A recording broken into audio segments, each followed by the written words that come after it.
It is our month-long coverage of Circuit of the Americas, the EchoPark Grand Prix happening at the end of the month. Don't forget, you have to be a part of this. March 24th through the 26th at Circuit of the Americas. NASCAR at COTA.com is your spot to grab those tickets, camping spots, whatever it is. That's your spot to go. Our horn coverage, Revved Up ATX, and we are joined by the driver of the number 77 Ferris Chevrolet for Spire Motorsports. It is Ty Dillon. Ty, how we doing, sir? I'm doing really good. I'm glad to be on the show and excited for the upcoming race. Absolutely. Looking forward to that. So Ty, let's talk about it. I mean, a new beginning for you this year. You go over to Spire. Here we are, a couple of races into this, 3 races in. Talk about the start of the season so far for you guys. Honestly, for us, it's been about as bad as it could possibly get as far as luck. First 2 races, we were kind of working our way. Daytona, we had a game plan on just making sure we got to the end and then see what we had at the end of the race. And we didn't make it 20 laps, our engine expiring and blowing up. Then we go out to Fontana, slowly start getting our car handling really well. Kevin Bellacourt, my crew chief, really got it dialed in about halfway through the race. We drove up, I think we were 16th, kind of making some moves on the guys in front of us, looking like we're going to have a really solid day, and blew up again. And then we went to Vegas, and we just kind of missed it as a whole at the track, and didn't get the start that we needed, and then had a loose wheel on our second stop, which just put us behind a couple laps and got us off schedule for most of the race. So just unfortunately some really bad luck, unfortunate errors, and we're ready to move those first 3 races. Hopefully we got all the bad luck out of the way early in this season, and we showed some really good stuff in Fontana, the way we got our car better, and if we can get our cars racing that well, we're going to have a really strong year for the rest of the year if the luck flips to our side. Yeah, got to get it turned around, get the gremlins out of the way. So I would love your thoughts. I mean, I've loved talking to guys with the diversity of this schedule. There are all the places that you're talking about as we fire up out of the box. And this week we go to Phoenix, and then it's going to be the Atlanta, the new Atlanta, which is pretty much a super speedway. Then you come to COTA. There's a dirt race coming up after that. A little flavor of everything for those of us that are used to Daytona, Rockingham, all of that old stuff out the window. Yeah, I love our schedule. I love how diverse it is. I love that NASCAR challenges new tracks and old tracks to improve the product, and they've definitely made the market more competitive with the places that they've added, because fans want to see new racetracks, and it shows by the attendance. And then there's tracks that have been around for a while that need to pick it up as far as attendance and facilities and the things that they do. So I think NASCAR is going to continue to push the tracks and facilities to be competitive as the drivers on the track, and that's just a win all around for everyone in the sport. So we're going to Chicago street course. We just had the LA Coliseum. We're coming to COTA again, which is one of my favorite tracks, one of my favorite cities that we go to. I love Austin, Texas. I'm a huge Longhorns fan, always have been for my whole life. So I always circle that one on the calendar as a place that I look forward to.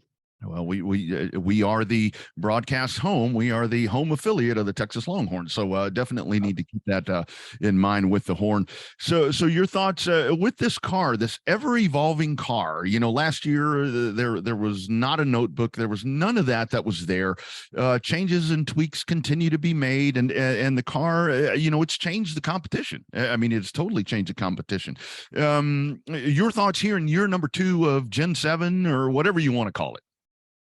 Yeah, the next gen car is definitely, I think, been a good step for our sport. I think it's added a tighter competition from front to back. I think everybody's certainly in play. Our team is a team that doesn't have all the maximum resources as some of the big teams, but we have the ability to be competitive. And my teammate, all the bad luck I've had, my teammates had good luck in Corey, and he's had one of the best starts to the year that Spire Motorsports has ever had. So, I think they've just done a good job of putting the whole field a little bit better to where it comes down to the main ingredients, what racing should be. And that's drivers, crew chiefs, teams communicating and working together as a team. It takes a lot of the financial aid out of it that really separated teams for a long time. So it's a great time in our sport. Obviously, with a new car, you're going to have a lot of challenges of growth and developing it. If you look at where the last car of tomorrow started to where it ended up as a race car, was a totally different product. So you're going to get a lot of that as the teams in NASCAR develop this car. But it started off at a really good place. I think the mile and a half, the big track racing has been phenomenal. There's been obviously a lot around the short track racing need to improve, and some of the road course racing. And NASCAR's taking a big step of that by taking a lot of downforce away and going to make these things even harder to drive. So I look forward to that challenge. Isn't that really the key? I mean, I'm a short track racer, or I was. I haven't quit, but I've done a lot of short track racing. And to me, when you put it back in y'all's hands, I mean, the teams, I mean, the engineers, all of that, that's great. That's how the sport evolves. But when there's changes made to the race car that you guys, I mean, you get out there and you got to wheel it. That's a pretty good feeling as a race car driver. Yeah, certainly. I think every time at NASCAR asks us, what our opinion is to make these races better and the cars better, we always say make them harder to drive. And that might just be a competitiveness for drivers where we believe that the harder you make the drive, the better that we will stand out individually. But I think it's also going to, in turn, create better racing, we hope.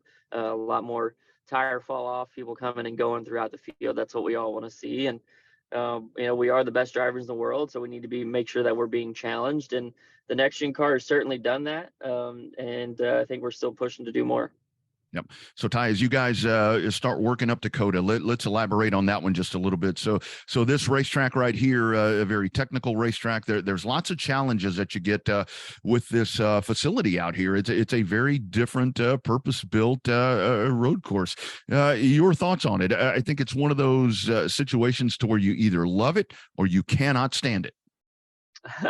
Yeah, I had a love-hate relationship with it last year. We had moments where we were running pretty good, and then as soon as we get to kind of getting our feet under us, somebody run into you and knock you off the course or spin you out. So I think what's unique about COTA is you have some of these tight corners where people can really dive in and use you up a little bit, but yet there's a massive amount of technical areas in the track too. So you really just got to have a fast car and be ahead of it all weekend and put yourself in position to where you're not the one defending on these restarts, but you're the one attacking. And I think that's going to end up for the best result at the end of the day. And I love road course racing. Like I said, I love coming to COTA. It's one of my favorite cities, one of my favorite tracks. And I can't wait to get back in the action there. Yeah, it's going to be a great thing. Lastly, Ty, so one thing that you will always be known. I mean, you will always be a winner at Indianapolis Motor Speedway. How great is that to have that, man? It's you win Daytona, you win whatever, but to be a winner at Indianapolis Motor Speedway, that's a title that will never go away from you, man. Yeah, it's really special, and it means a lot to me. It's funny you brought it up because and we haven't really talked about it a whole lot, my wife and I have 2 little kids, and my daughter's kind of getting old enough, and she keeps asking, Daddy, when are you going to win? I want to see some trophies. And literally, I think 2 nights ago, we were just flipping through YouTube on the TV and said, look, Daddy wins. Daddy has won, and he's going to win again. And we watched that win again, and she was so pumped, and it's definitely motivating. But to win at Indianapolis will always be so special. I got to kiss the bricks, and only the best race car drivers in the world have actually gotten to do that. So it's something that I will cherish forever. It's certainly meaningful to me, and I would love to do that again. Yeah, it is a very short list. Ty, we look forward to having you back in Austin for the big event here. Again, NASCAR at COTA.com and all of our coverage at HornFM.com. Ty, thanks for the time. We look forward to seeing you back here in the ATX. All right. Thank you.